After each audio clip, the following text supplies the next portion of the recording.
East Lansing.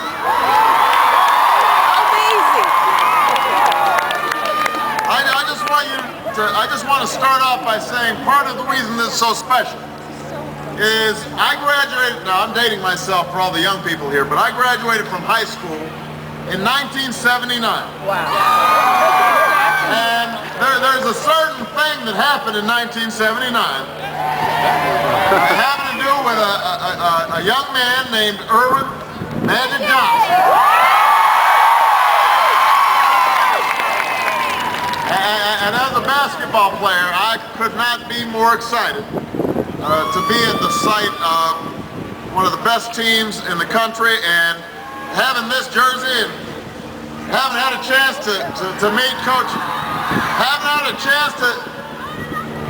I'm not going to keep on modeling the rest of the day, but having had a chance to meet Coach Izzo as well, I am just thrilled to be here supporting. Thank you. Now, a couple other folks I want to acknowledge. First of all, you've got a couple of the best United States senators in the country right here in Michigan, and one of them is the woman you just heard from who works tirelessly on your behalf each and every day. Give it up for Senator Debbie Stabenow. You have one of the best governors in the country. So proud of the work that she has done under the most difficult circumstances. Nobody's more talented. Nobody's more dedicated. Please give a huge round of applause to Governor Jennifer Granholm.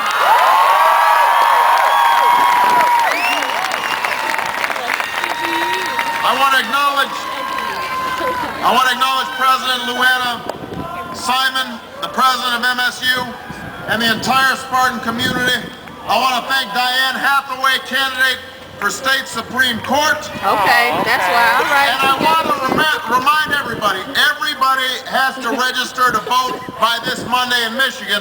So please go to your local Obama for America field office in East Lansing. The office is located at 505 North Capitol Avenue. Everybody's got to get registered. Everybody's got to vote. You have no excuses. If you were willing to stand around for 2 or 3 hours, 6 hours, then I know you guys are going to be registered, but you got to go get Cousin Pookie and Ray who's sitting on the couch, loafing around. You got to get them registered and get them out to vote as well. All right? Yeah, you already know. Now, he said he got a Cousin Pookie. we're going to see if we can get through this speech without it pouring down the rain. Little Pookie and D-Stab, nigga. And then he said Lil Ray, right? And we've got a lot to talk about. Because the events of the last few weeks have shown us that the stakes in this election could not be higher. And we are in a financial crisis as serious as any we faced since the Great Depression. I'm glad he sat down. In recent weeks, we've seen our financial landscape shift before our very eyes.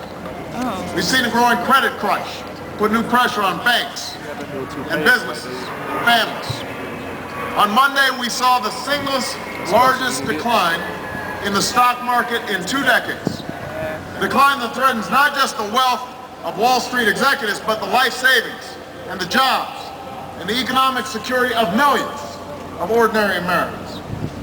Everywhere you look, the economic news is bad. But for so many of you, it isn't really news at all. Because Michigan has been hurting for a long, long time.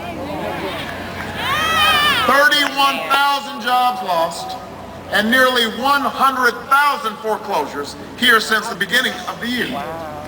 The unemployment rate doubled many states. Home values are falling, wages flatlining, and the cost of everything from gas to groceries is going up and up and up.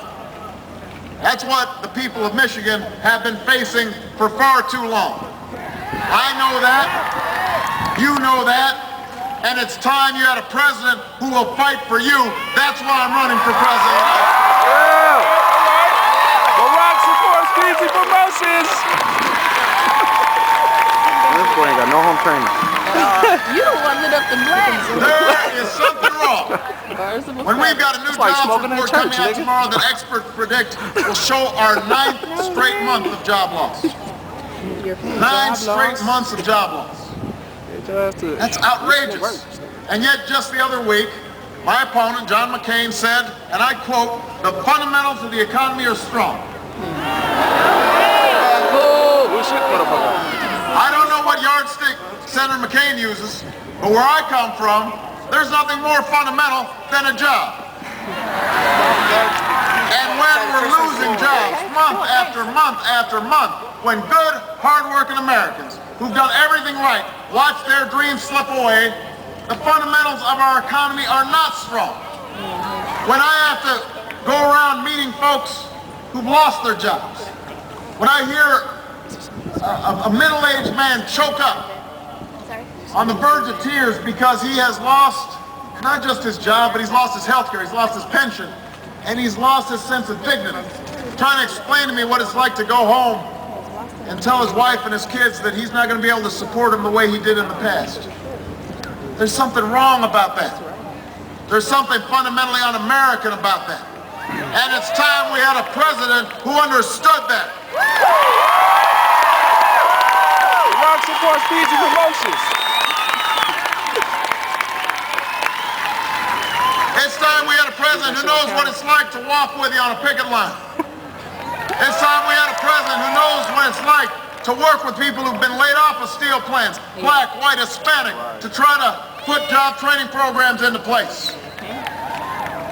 It's time we had a president who understood that despite the current storm on Wall Street, there have been quiet storms that have been facing our families for months, if not years. These are the storms that will only grow worse if we do not act, and act now. And we're going to have to act to pass the rescue plan that's before Congress. You don't like it, and I don't like it, that we are in this situation in the first place. Democrats and Republicans in the House need to do, though, what the Senate did last night, and what's right for this country. If the financial markets collapse, loans aren't available for businesses, large and small. Already you're seeing car dealers who are having to shut down because nobody can get an auto loan. Pretty soon students are going to have a tough time getting the loans you need to go to this great institution. It's your jobs, your savings, your ability to pursue your dreams for your children and your grandchildren that are at risk. That's why we have to act. That's why we have to set aside the politics of the moment and exercise something we haven't seen in Washington lately, responsibility. Now, let me be clear, Spartans. Let me be clear. The fact that we are in this mess is an outrage. It's an outrage because we didn't get here by accident. This was not a normal part of the business cycle. This did not happen because of a few bad apples. This financial crisis is a direct result of the greed and irresponsibility that has dominated Washington and Wall Street for years. It's the result of speculators who game the system, and regulators who look the other way, and lobbyists who bought their way into our government.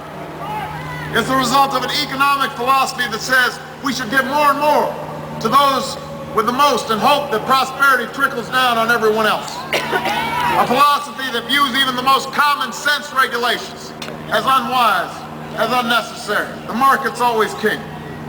Well, this crisis is nothing less than a final verdict on this failed philosophy. And it is a philosophy I am running for president to put to an end. Enough is enough. It is time to move on.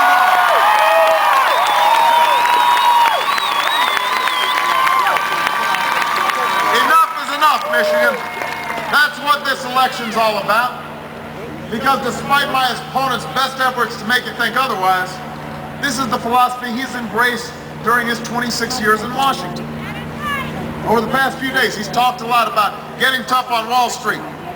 But over the past few decades, he's fought against the very rules of the road that could have stopped this mess. He says he'll take on corporate lobbyists now, but he put 7 of the biggest lobbyists in Washington in charge of his campaign. And if you think those lobbyists are working day and night to elect him just to put themselves out of business?